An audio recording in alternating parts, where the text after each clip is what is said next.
don't know. Should we just ignore them? No, I think we should like Engage. be aware of them. Like when you're talking on the subway and you know people are listening to your conversation. So like fewer swears. Yeah, Okay. maybe fewer swears. So you read Something Terrible. Yes, I did. And did you find it before, like, I asked you to do this panel? Yep. Oh, this sounds. I'm being projected now. Got sound. It's good. That's right. Am I too loud? Am I good? I don't No, I found it because Kate Beaton linked to it on Tumblr when there were only, I think, 3 pages available online, and I went and bought it and downloaded it. Thank you. I've supported you financially. Appreciate it. And read it, and it was just, and Comics Alliance asked me to write about it, and that was, it was a good thing to do. So when Something Terrible came out, has anyone here not read Something Terrible? Well, hey guys. So I wrote this book this year about my life growing up with Batman. It's kind of sad at first, but basically I was a victim of childhood sexual violence as a child, and spent my life growing up with that kind of secrecy and fear of people finding out that comes along with that. And a thing that gave me a lot of strength growing up was the story of Batman, which is also a childhood trauma story where someone, a very young person, survives something terrible and chooses to rebuild themselves into someone who can help others. And it's funny, my friend Andy's here. I always think about this time. We used to work at the same place, and he told me one time, like, you take this stuff too seriously. They're never going to let you touch Batman because you care too much. And I'm like, yes, I do. You're probably right. Because for me, it was this mythology that saved my life. I had to deal with the common perceptions in the media that were just everywhere. I love crime shows, like anybody that fights crime.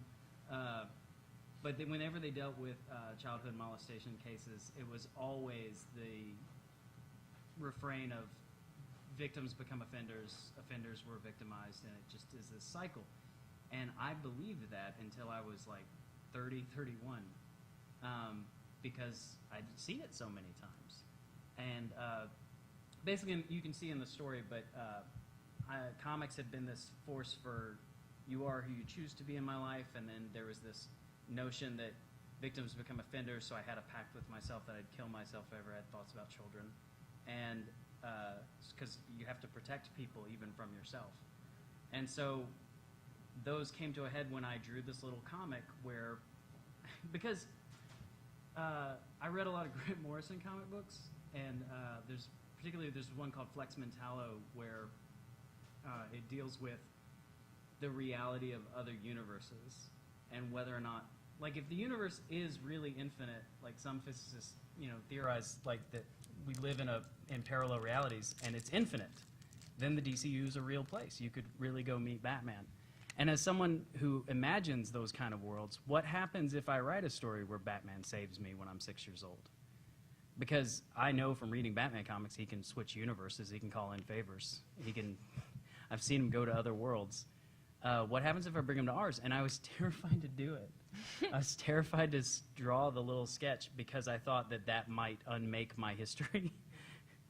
You shouldn't read too many Grant Morrison comics. But yeah, I was really into that idea, and I'm a father, and I have a son, and he's the best thing that's ever happened to me, and I just terrified of the idea of him not existing anymore. It's so silly. But you can imagine my rich inner life dealing with all this. Took it really seriously. So I finally decided that that's silly, and I've already imagined it, so if I've imagined it, then if it's a real world, it would have unwritten reality. Anyway, so I sketched it, and that night, because of thinking about this so much, I happened to be reading the Wikipedia entry for childhood sexual violence, which I hadn't done. And I got down to causal factors, and it says, while it was once believed to be a high-risk factor for becoming an offender if you were victimized, it's not true. And most victims don't become offenders, which is like what I always hoped was the case, because the stats are insane. They're horrifying if you know them.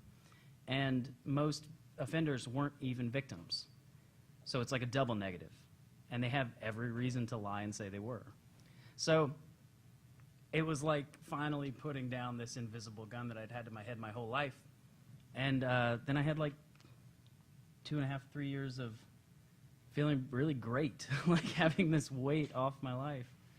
But then I was telling this story to my friend Ben because we were talking about Batman, and in order to explain how I felt, like, because I don't like it when Batman is portrayed as crazy or this broken child. I think he would be if he hadn't become Batman. It was a choice to become something useful in a world that needed it.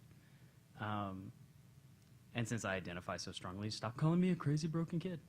But anyway, to explain this thing about Batman, I explained to Ben my personal secret origin because I needed him to understand where I was coming from.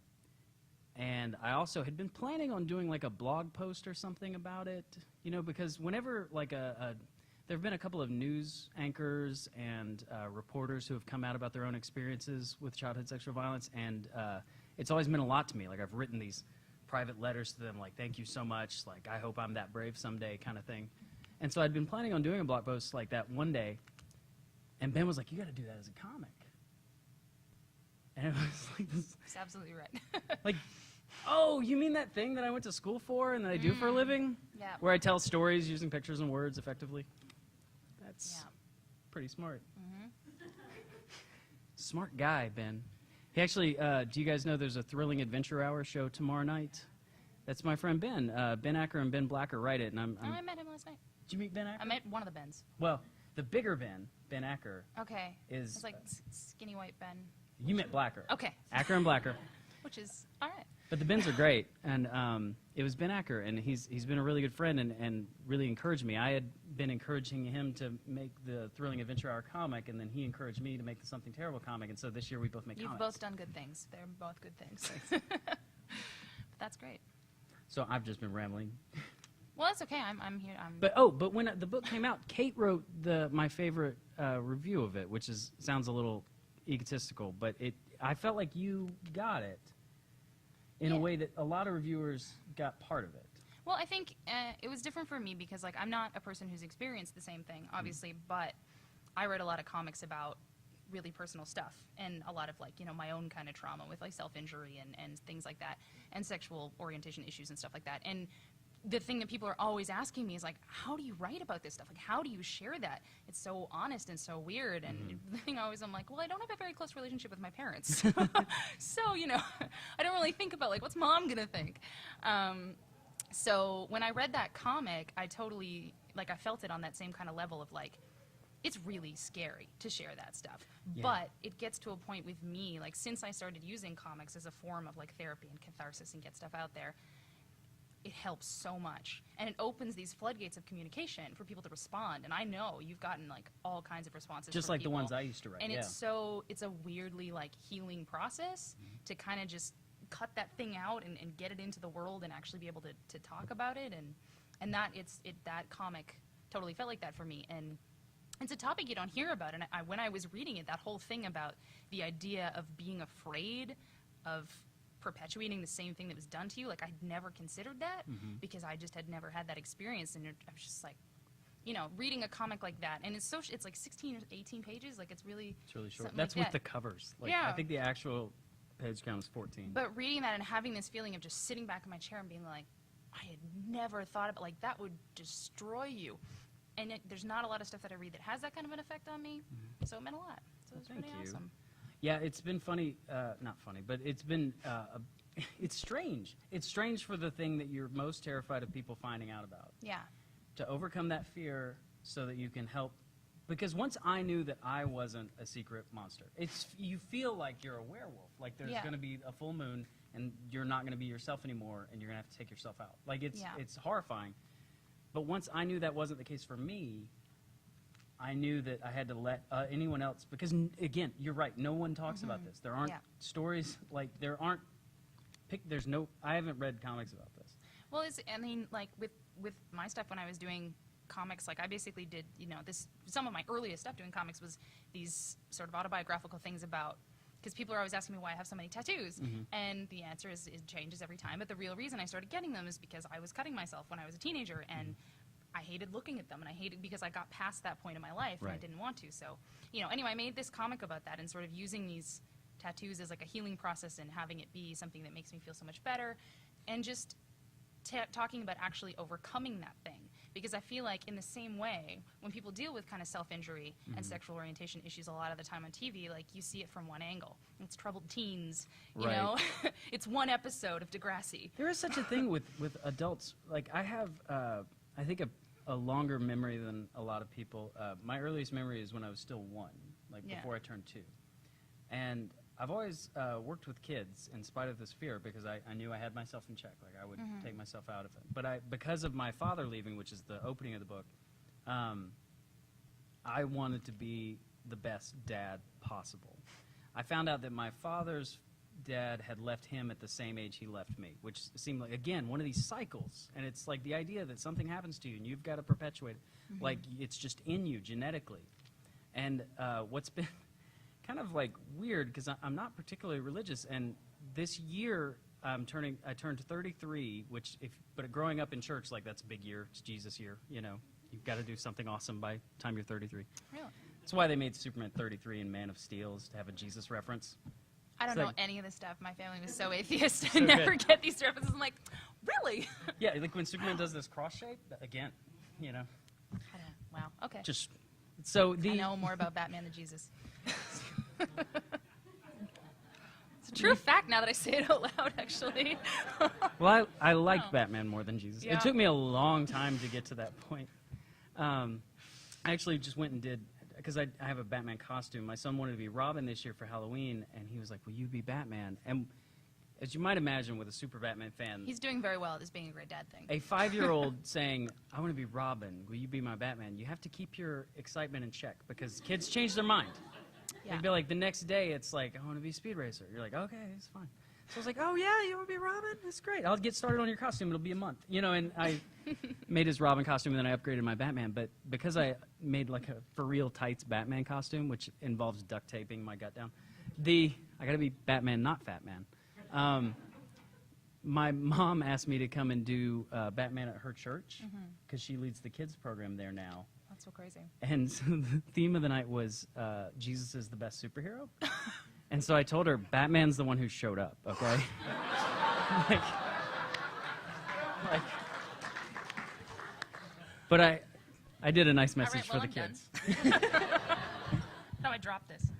But yeah, because my father left, I worked with kids, and I always feel like when I talk to children, I just remember the kind of level of words I remembered at that time. But so when you see these programs that deal with teen issues, it's always like this small little thing. And as an adult, you can see it as this contained time because you went through things at that time. But if you're in that moment, you don't You know have no that. concept of There's the no permanence context. of it. And that's, I think, one of the things that I try and talk to, because I got, like, when I put that out there, I got so many responses, like hundreds and hundreds. And I'm sure it's the same thing on yours, and it's like a totally different subject. But, you know, all these people who were like, no one ever talks about this. No one ever Right. talks about self-injury. And it's not just, you know, cutting or whatever, but people who do, like, damaging things to themselves because of whatever reason. And when you're a teenager, you don't think about the fact that when you're 25 or 35 and you're kind of through that hard age, you have those marks. Like, you have those scars forever. And, you know, it's internal as well as external. But I had so many people write to me and be like, yeah, I didn't really think about that. I'm like, you don't, because I didn't. Yeah, never thought about that. Never think about it. You know, you'll be 40 years old in a bathing suit with your kids at the pool, and you're still going to have those scars. That's wild. And it's crazy, because when you're a teen, like, it's such an intense emotion. And, like, not even just teens, because it was something that I struggled with, like, almost into being, like, 21. And, like, realizing, you know, stopping and being like, oh, my God, like, this is the rest of my life if this is going to be around. But I had so many people write to me, and I talked to so many people about that, and just it being like, because no one talks about it. So it's not a thing you think about. Well, and definitely the overlap between victims of childhood sexual violence and self-harm is intense based on the letters I get. Yeah, and I had a lot of responses for that, too, because it was not something that I had dealt with. Like, my trouble and my sadness came, like, there's a lot of depression runs in my family, and it's that kind of thing where, like, all of the women in my mom's family have, like, crazy depression and issues, and it's always been since I was a kid, like, that's going to happen to you. It's great. People tell you what you're going to be, there's right? Parallels, right? Yeah. Yeah, like, you're going to be on 18 different kinds of medication and have a therapist by the time you're 30. So. It is really weird because there's people with scientific data, and then there's people who think it's nature or nurture. Yeah. But every superhero story is you are who you choose to be. And the message of superheroes is use all of your abilities to help everyone you can. And I like that so much because it's not you've got to go become Batman or you've got to go learn how to do this thing that you don't have an aptitude for. It's just your abilities, just whatever you have. And it's who you can help, not the, you don't have to save the, I can't save the world with comics.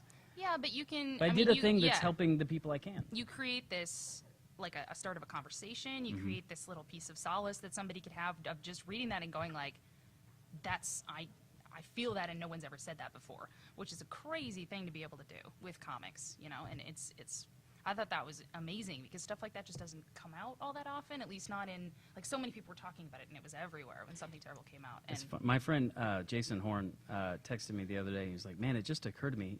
It was like, I forgot, but it reoccurred to me how big of a deal it was for you to open up about this.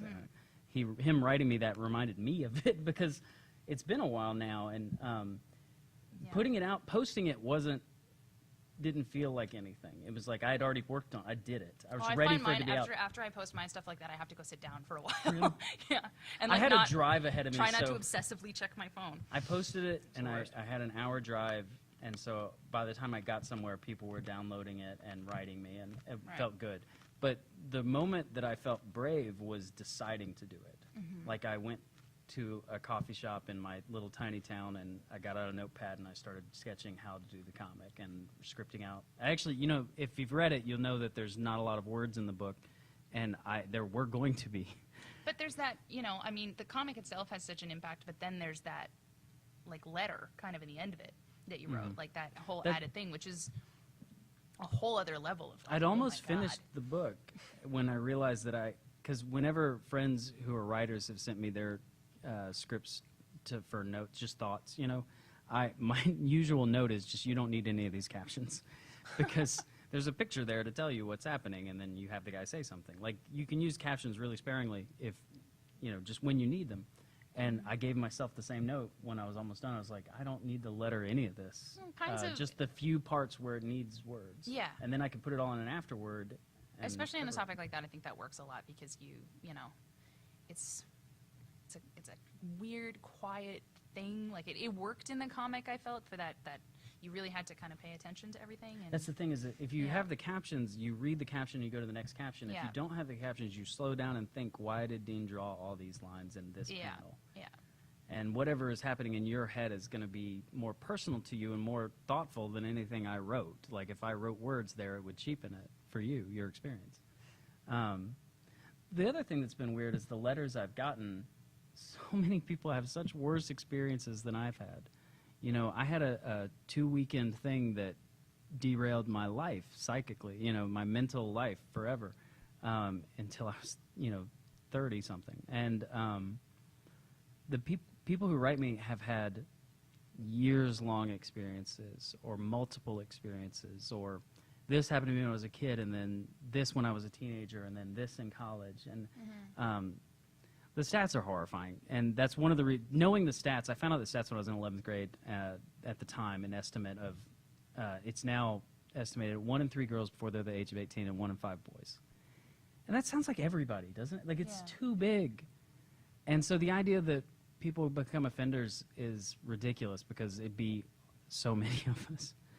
But then also, there's nothing speaking to this issue. There's so few things, anyway. The things that are really great, I think Mariska Hargitay from SUV, which was a show that perpetuated this thing, has now started a group. It's called 1 in 6, based on their estimate of male victims. That's to change the dialogue about male victims. They send me emails. Everybody sends me emails now.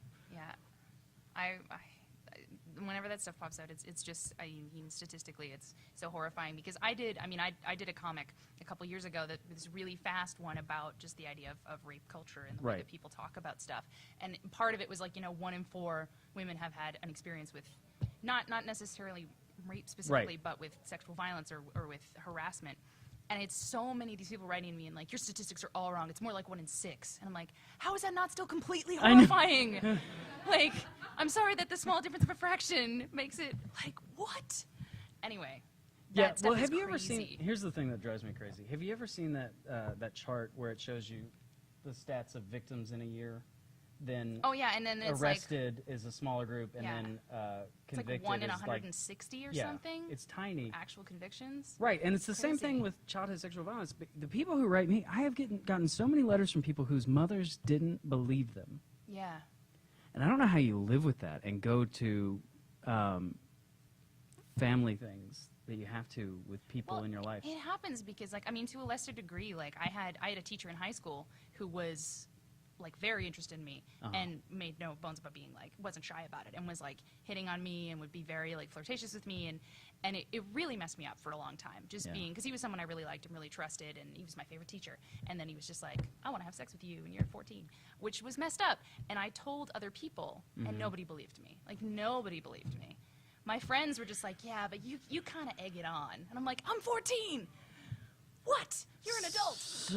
Yeah, but I totally get that from that perspective. And that's another thing that, like, reading your comic even, I thought to myself for so many days, like, I need to write about this thing. Because that's my own thing that I haven't really put into comic form before. Like, it's in the shadows, it's in the edges of stuff, but I don't really know how to write about it yet. But stuff like that was sort of when you do, let me know, encouraging. because I will be, I mean, obviously we follow each other, but when you do, like, my Facebook wall has gone from, 1,000 fans who like pictures of superheroes smiling to this ongoing conversation about rape culture and sexual violence and sexism and stuff, and they will love it. Yeah, it's some scary stuff, and it's really hard to talk about because there's this instinctual backlash, I mean, of people who are going to be like, doubt your statistics and doubt your story and those kinds of things, and that's so rough. Fortunately, I have a pretty good... I think it might be, I mean, once not to solving say for the problem sure, for myself, but yeah. in my case, though, once solving the problem for myself, I just have a real serious, like, fuck those guys kind of feeling. Where it's, like, you don't know. Like, I know. Yeah. You don't know. So, yeah. Fuck you guys. Like... But the thing that's been a little bit weirder that I didn't really consider is how many people from my real life would read the book. You know, That's like, weird stuff. A lot of people at my mom's church, because she's been sharing it. My mom is very religious and really just been the superhero of my life. I should have done a book about her instead of Batman. It would have been more honest. She's had my back in ways I didn't even know until I started working on this book. We're really... I mean, we've always been close. We're much closer than we've ever been because we've kind of told the secret parts we didn't know. The other one didn't know now of all this stuff. That's got to be some crazy conversations.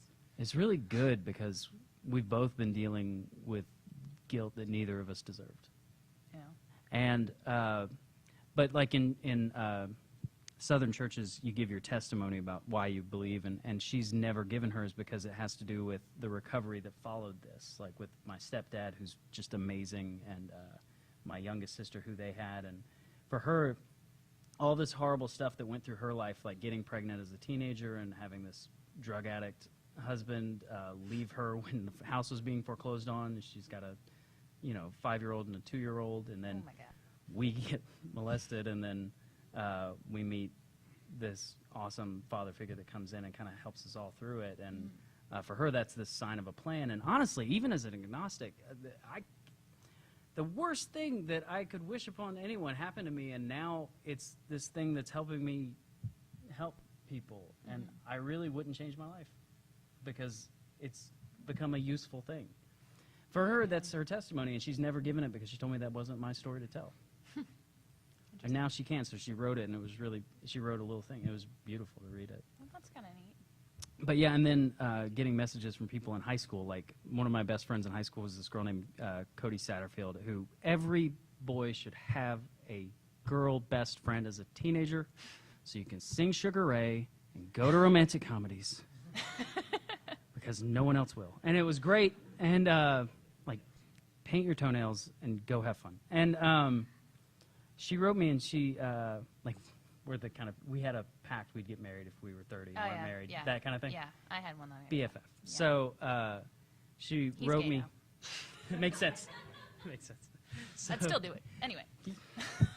she wrote me, and she's like, I wish I knew what you were going through. I wish I could have helped. I had no idea. And I wrote back, like, you have no idea how much you did help.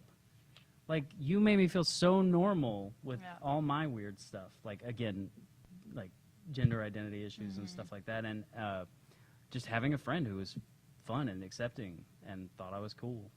And that's so weird too, because like from the other side of it, like I run into occasionally people I went to high school who knew me when I was going through the situation Right. with this teacher and everything, and like they were friends that I confided in, and they were like, "You're lying. I don't believe that," because everyone liked the guy, right? And I'm Yeah. a 14-year-old girl, and who's gonna believe me? Which is like, it's been my life goal to believe 14-year-old girls. And I'm listen. so in the same boat. But like I bumped into her on the street, and that was the first thing that came to mind. Like, you know, I haven't seen this girl in like 7 years, and the first thing I thought of when I saw her was like, you didn't believe me when that happened. And it's like so many years have gone by and so much has happened, but I still, and I had to just be like, oh hey, how's life? Well, again, it's one of those things. Like, it's hard to blame like that 14-year-old kid that she Yeah. used to be, but Exactly, still, because fuck her. I'm not the same person and she's not the same person, but still like jerk. You know, like I don't know one way or another about like things like Michael Jackson or Woody Allen, but my instinct is just trust victims, because you know what it's like coming out about this. That's been a It's real not great. issue too. Like anybody who's kind of come out on the defensive of the whole Woody Allen thing, being like, well, we don't really know, and you got to separate the art from the artist. I'm like, she has nothing to gain from coming out with this story, and it's a terrifying thing to say. And like, Yeah, everyone's gonna hate on her forever because she told what she believes is the truth, and so why would you not believe her? yeah. I'm like, I would get you back. Like, I can understand people who are, and this is not the Woody Allen panel, but I never watched his movies because he started dating who it wasn't technically, but basically his stepdaughter, and I was like, that's enough. That's enough. Yep. I'm out. So I never watched his movies, so I don't have that. Oh, but it was so good. You know, I don't have that. It's great. yeah. I think that would be rough if it was someone that I was like, I really, really loved. Oh, you yeah. know, and then, but it was like, oh yeah, okay, you're kind of creepy. I believe it. Well, it's like our friend Rachel with Orson Scott Card. Like they were, you know, pen pals, and then it's like, whoa. Yeah, turns We out are on different sides of you this. hate me. Yes. Oh, buddy. It's like you wouldn't even know. Rough. Yeah, that stuff is weird. A lot of these guys should read their own stories. You know. Just take a good hard look at themselves. But yeah, if you read something terrible, you know that it's mostly spot color until the splash page, which was the most crazy thing to draw ever. That thing is bonkers. I didn't even know Veronica Mars was in that until somebody like posted it recently, and I looked at that thing forever. Where's Waldo of like heroes? Yeah, it's one of those things where it took. There's The 100. first thing I did was check for Buffy. She's next to James Bond. I know. Oh, okay. It's like my number one thing. I'm like, She's over there with James Bond and Django. yeah. Yeah, I drew 116 characters, and I didn't really think about it. A lot of people ask me how I decided on the layout, and it's like I just drew the TARDIS and I started filling it in. I had an idea from the original sketch I had done, and I've done like 3 before I did the final one of like what it should look like, and I always knew it was Batman with his arm around me. I can't tell you. It sounds so silly, I know that, but when I first drew just Batman with his arm around 6-year-old me, I was good. Like, this entire lifetime of loving comics, going to school for comics, studying them, getting a degree, working in comics, and just every aspect of comics, like everything you can do to draw Batman with his arm around me. I feel like it was like an immune response. It's like a mental immune response was go into comics and just draw Batman. Like, you and Batman will be great. Like drawing a lot, you would think like drawing some of the earlier panels in the story where the more traumatic events happen would be harder, but that I have a real rage about what happened to me, and so I felt really fueled by I will tell the truth about this. It was really good to draw it. But then when I realized what Batman was saying to me in the panel page where he shows up, and it's, you know, I'm not supposed to let people from your Earth know we're real, but I figured Dean Trippe knows I'm real. And then he says, you'll be safe here, and I just lost it. Like, it doesn't feel like I wrote it and thought about it. It feels like it happened. Oh yeah, some of that stuff it just comes out. That's what he would say. Yeah. Like, and I was gone for that day. Yeah. Like, I'll knock you of out. course that they stuff. came. Like, of course they came. Yeah. And it's one of the things, like, not to spend too much time on religion, and because I have great respect for my mother, and I grew up very religious, and I still kind of hope there's stuff, you know? I'm hopeful is what I am. But I think a lot of the arguing and fighting that happens in the world is because everyone wants to know whether it's real or not. And one of the benefits that superheroes have is that they're not. no one gets into wars over Batman. No one gets excommunicated or burned at the stake for thinking Superman shouldn't use his heat vision all the You time. get real heated on internet forums, but that's about Yeah, it. that's about it. You know, I think the power in these things being imaginary is so good, and they keep getting better. It's 75 years now of these guys, and we've told more stories about them than any other characters in human history. And I think that was part of, I mean, I wrote about this too in that article, but what I liked about the story so much is that it had such a positive spin to it. And you don't, I mean, people don't really talk about that because the conversation about superheroes is usually, you know, what's coming out, what movie's happening, who's playing who in this movie. And this idea of, like, comics and superheroes and this idea of someone who transforms himself that can be something that means so much to you is just, like, it doesn't seem like a thing that's that touched on, even though it's there for so many people, it's and funny it's so 'cause important to so many people. It's what it's about in my mind, and then it's not for so many other people. And, it, you know, it's obviously an opinion, and people can like characters for whatever reasons they do. It's totally okay. I mean, you see guys who just like the idea that Superman's badass. You're like, that's weird. Then they just made a movie about that. But I like that he's nice and smart, you know, and just wants to help people. But for me, it's like working in this field, like I've done a lot of things like Project Rooftop where we've tried to show female superheroes in empowered roles, and I worked on this Lois Lane pitch that didn't end up happening. But so good, though. But it comes from like growing up with sisters who it's like, for me, these characters helped me feel stronger. And when you make the female characters in the books just problems for men and sex objects for other men, and it's not, you're not giving girls the thing that they need. That's what's so great Marvel's doing. Killer job my God, right Marvel now. is like destroying everything. It's so good. She-Hulk, man. She-Hulk, Miss Marvel, Captain Javier Marvel. Pulido is one of my favorite artists. So She-Hulk is great. So good. You got G. Willow Wilson, who's just in here on Miss Marvel. Got to meet her last night. It was pretty cool. Was that the Carol Core thing? I've never been in a room full of so many We got in excited, too late for it. like, powerful ladies. It was so rad. And just from a design point of view, I know this is a little sideways, but you know, Jamie McKelvey was one of the first artists to submit to Project Rooftop. He did a Wonder Woman for us, and now he's gone on to become this super hot designer at Marvel. And the whole point of Project Rooftop, which if you don't know is this site I run about superhero redesigns. We take submissions, we hold contests, we have different columns. But I've been running it with my friend Chris Arendt since 2006. The idea was to promote the idea that this itself, just redesigning superheroes, is a skill. A lot of times they give it to just the person on the book or the person who's in charge of the company, and that's not smart. You should have someone think about the actual character and do something useful that's across brands. And with Captain Marvel, how great is that costume? It's the best costume. There's no getting around it. It's the best costume. I love looking at a superhero costume and thinking, you could fly in that. Yep. You could fight in that. It completely makes sense. Like, I get that little sash. You want, like, when you wear a bathing suit and there's a little skirt on it. I get that.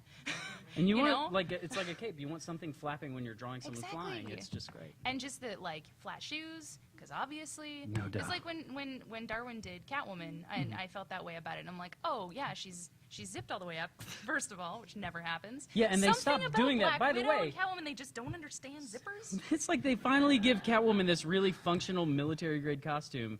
And then ever since that book, Everyone who draws it like since draws it Brubaker unzipped. left and all those guys left, like now it's always unzipped all Which the way. you don't like. If you have ever worn a sweater, you will know that if it's tight and you pull it, it will just unzip itself. So you would have to like stick a pin in it or something, and then like if you moved, your boob would fall out. It's just, it seems so standard. Can I tell you, it's almost. I get really heated about this. It's almost as if the artists drawing female superheroes don't understand female bodies. Or have never seen one. Is that weird? It's true. Is that weird? And that's like, and it's so dumb, but you get like in a group of ladies, and I know this is, I can say this across the board, group of ladies who are really into comics, and you start talking about stuff like that in costumes. Everyone has such a like fierce opinion about it, and you'll talk about how Catwoman wore like combat boots in that comic. I know, it was great. It makes so much sense. That was the best. You can't wear heels to climb and break in a window. People sometimes ask me what my favorite costume redesigns are in comics, and it's that one. Yeah. That one and Nightwing, the Brian Stelfreeze redesign of Nightwing. I don't think It's the blue V. Oh, yeah. That's the Oh one my that God, changed that's so him good. from like, oh, that's good. Yeah. You know? And I love that stuff, and it makes so much. So Captain Marvel and then Miss Marvel too. I love it because she's a little younger. The dress makes sense, you know, for it, and it's just. Another great design. But that's the thing is, like, you give people these heroes that they feel a connection to. And one of the problems with some modern comics is rebooting to the 1950s and 60s versions of them when they're all middle-aged white guys. And we were going somewhere before that, you know.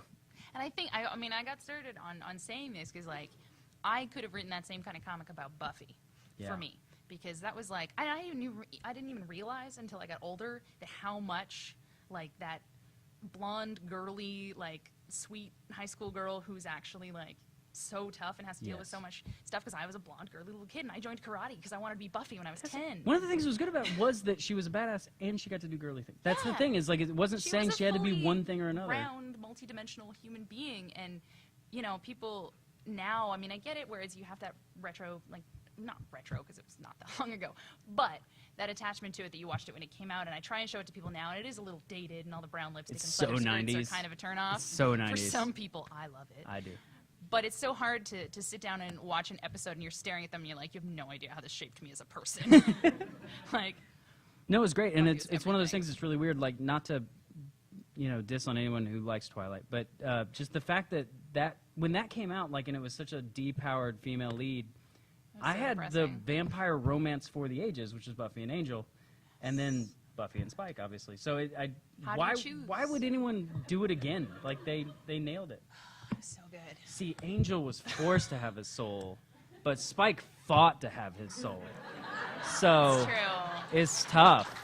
But yeah, that's true. He did win it. And Angel, but, like, I think when Angel was on, I was so young, and he was, like, broody, and he had that tattoo on his back, which was so dangerous at that age. And then he got evil, and I was like, I'm really into this, and I'm too young to understand why. Evil good. Angel is Angelus, man. Whew. Changed me. Anyway. Does anyone have questions?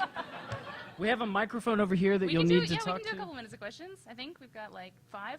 Got like 5 minutes for questions. If you don't mind running to the microphone, just right because there. so it'll be recorded for the feed.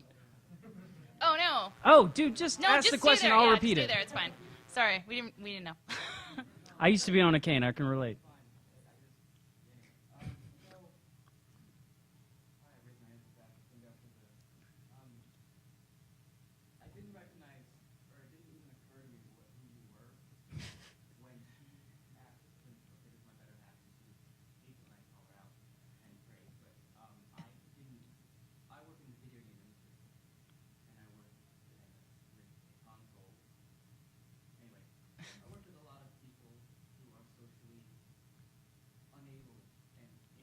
Mm-hmm. If there was a better term for it, I would use it. But I've experienced what you have experienced. Only, you know, it doesn't matter the time frame you experience. Right. You know, maybe mine's a little longer, it doesn't matter. But we all experience it. Anyway, my point is, it didn't occur to me who you were when she presented to me that I was going to come see you for this particular talk. Mm-hmm. Because my mind went straight to that time in my life when I was dealing with things that I didn't understand. And it's interesting because it doesn't matter who we are. Because when I go to work, for some reason I'm the one that they like to talk to about the things that happen. I guess it's because I look like a pirate or a vagabond or whatever. I can relate to these people. And I've been in the military, I've worked in corporate jobs, you know, I've worn a suit and tie to work. I just never fit in anywhere. Mm-hmm. So I got into creating something or working with something that, like, you know, what you say you think is not real. Mm-hmm. It's everything. Yeah, I think that's really true. There's both a power in creating things and a strength that people who need those imaginary worlds, like I did, need to be able to draw from.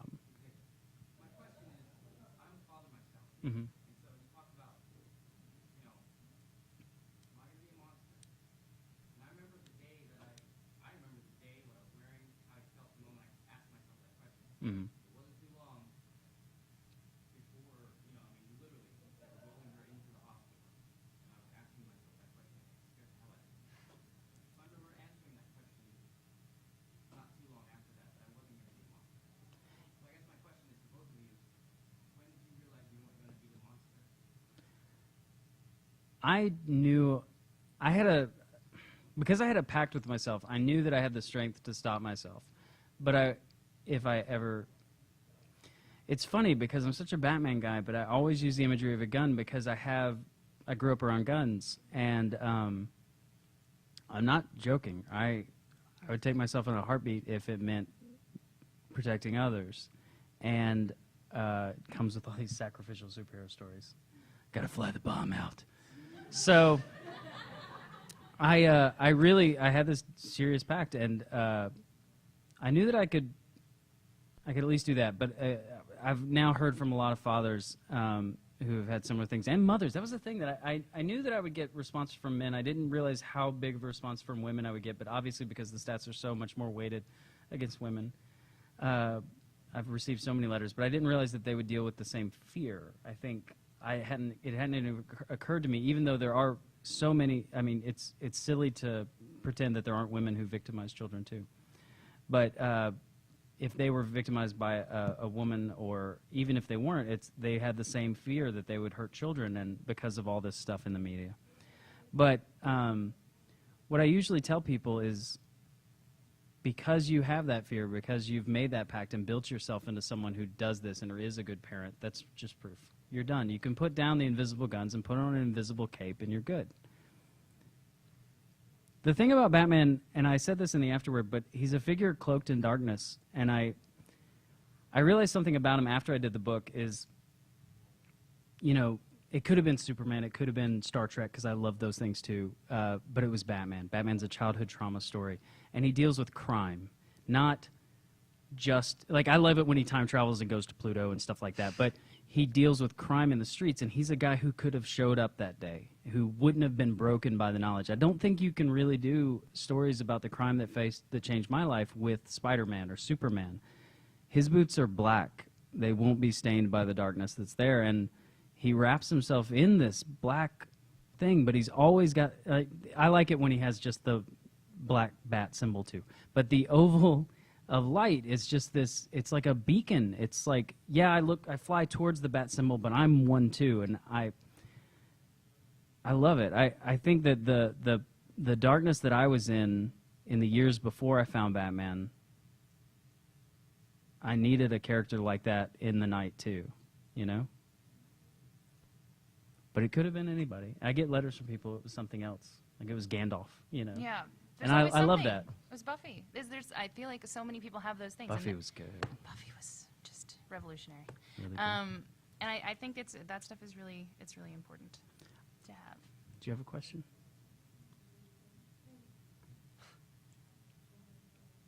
You can just yell it out. It's fine. The guy in the back is really insistent that you go to Okay. the mic. Go to the mic. If it's not too much trouble. If anybody who has a question just wants to line up, we've only got a few minutes here, I think. Yeah, we don't have much time, but we can take a few. Definitely like to answer questions.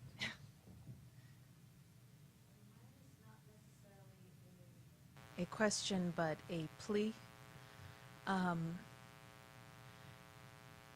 it's to both of you, and you both are writing comics about, as you've said, hard subjects, the subjects people aren't talking about. I had an experience in my own life where I wasn't a child, but in that moment I became one. You know, because I grew up with, you know, watching the Batman and with Batgirl and everyone like that, with Buffy, and idealizing these women, but outside of those shows, in society, I was still told, well, you are a woman, you need to be quiet, you need to be meek, and you need to be well-mannered. And so when the moment came of, this man wants to do something to me, I didn't turn into Batgirl. I didn't turn into Buffy. I turned meek. I turned quiet. Because I figured, just let him do it, and maybe he won't hurt you. So I would like to ask that you keep creating comics about the hard subjects and about the things that people aren't talking about, because I grew up being told, no one's going to believe you. You tell someone this and you're just fighting for attention. it's a cry for help. Well, yeah, it is a cry for help. That's what I'm doing, is I'm crying and I need help. So I want to thank you both for your work, and I ask that you please continue it so that maybe someday a girl or a boy can have read your works and say, I don't need to be a child. I can be a superhero. So thank you. Thank you. That was so well put. Thank you. You please stick around so I can hug you after Yeah, this. we're definitely going to hug the crap out of you. All right. This is Isaac. Hi, guys. Hey. Thanks for having this forum to talk about things, and thank you, too, for saying that. That was really beautifully said. My question is, Dean, if you could talk about, you kind of mentioned it a little bit, but how you felt before, during, and after making the comic that you made. How you felt about the experience, and then how it helped you. Well, before I realized I was going to do the comic, I just had this, after the events of the comic, because I draw the story and I find out that victims don't become offenders, offenders weren't victims, and I put the gun down. I felt great. But I had this sticking thing where when I would see it in the media again, it's like I hadn't done anything to change the perception. And so I still felt that weight of, there's people who need my help. You know, I know this thing that's not getting said. I got to find a way to say it. And then working on it was awesome. It's so rare in life for things to align so that you know exactly what you are supposed to do and you have every skill required to do it. And no one else can do it but you. That is a rare privilege, and you should take every chance you get that comes like that. And I did, and it's been great because it's validating. There's this thing, like people, like we said, people don't talk about this, and so there aren't stories. And so people who can relate to my story, whether it was sexual violence or bullying or just feeling like an outsider and superheroes helped them, whatever it is that's brought people to my story, it's been validating for their experience because they felt like no one had told a story like this. And I feel validated by the response. Like this secret thing that no one talks about. I wouldn't really have picked for the most famous thing I ever do to have been to deal with childhood sexual violence because it's a subject that is very distressing. But feeling like I'm on the side of actually accomplishing something in helping victims feels great. So it's been good. Thanks. Thanks, Isaac. I think we kind of have to wrap up, but maybe you want to talk to people afterwards? Does that work? Yeah, I think we're going to have to talk afterwards, but if you want to meet me in the hall, I will talk to anybody who wants to talk before I head back to my table. You got it? Thank you so much for coming. Thank you for talking to me.